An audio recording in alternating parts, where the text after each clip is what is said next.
متنسينيش بقى في لايك وشير حبيبه قلبي، وتعالى اقول لك هنعمل الوصفه ازاي. يلا بينا. اول حاجه بقى حبايب قلبي هبتدي ان انا اجيب معايا كده اي بوله او اي طبقه عندي. اول مكون هحتاجه دلوقتي وهي النشا او الكورن فلاور، نشا الذره. وطبعا دي موجوده كتير قوي الفتره دي عندنا، احنا في رمضان وكلنا بنعمل مهلبيه ومش هفضل كل مره اعيد لكم نفس الكلام، فموجوده عندنا وبكثره كمان.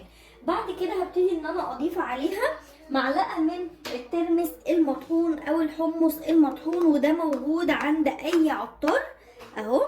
وده بيكون شكله، هوريكم من قريب، لونه كده مصفر شويه اهو. بصوا كده عامل ازاي اهو. وهبتدي ان انا اخد كده معلقه من الترمس او الحمص المطحون، والاتنين بيعملوا نفس النتيجه.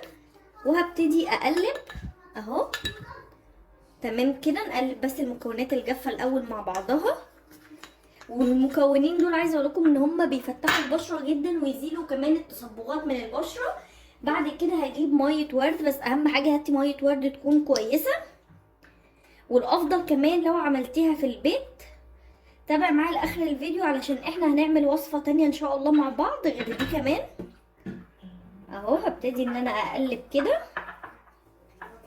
انا مش هزود ميه ورد كتير، انا بس هلم الخلطه بميه الورد اهي زي ما انتوا شايفين.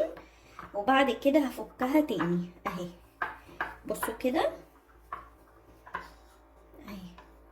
بعد كده هبتدي ان انا اجيب ايه كمان دلوقتي بقى. هبتدي ان انا اجيب معايا هنا الزبادي او الياغورت الطبيعي، اي نوع زبادي متوفره عندك زي ما قلتلك قبل كده، حتى لو منتهيه الصلاحيه. وهبتدي ان انا اخد منها كده معلقه واحده تمام من الزبادي، وافك الخلطه بقى بيها اهي. بصوا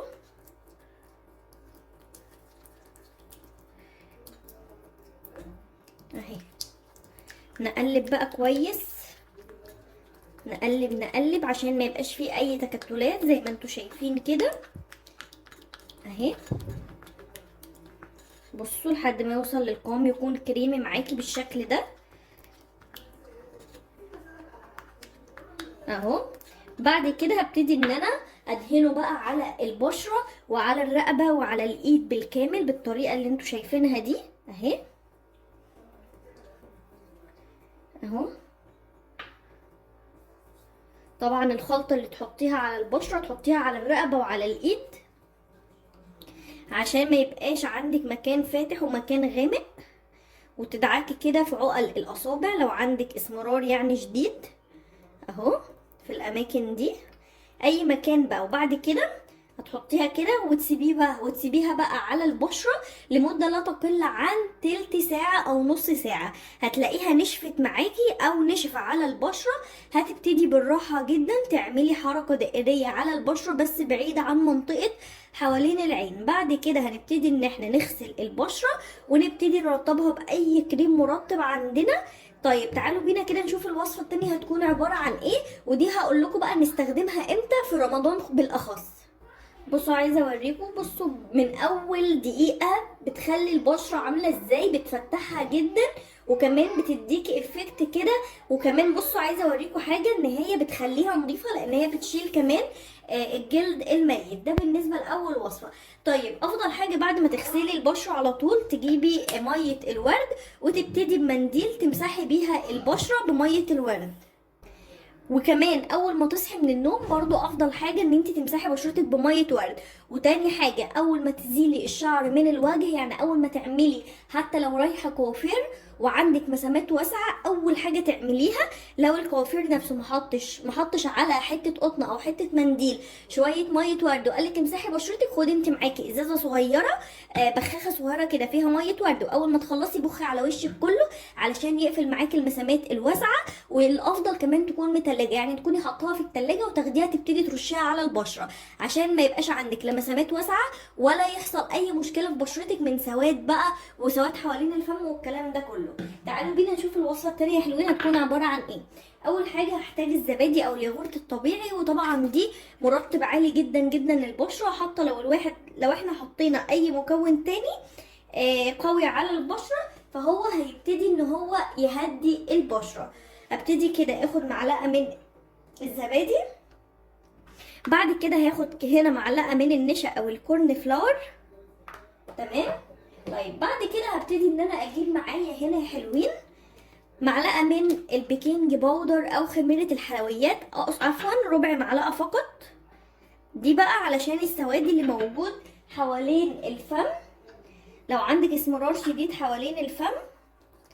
ونبتدي ان احنا نقلب الخليط كله مع بعضه.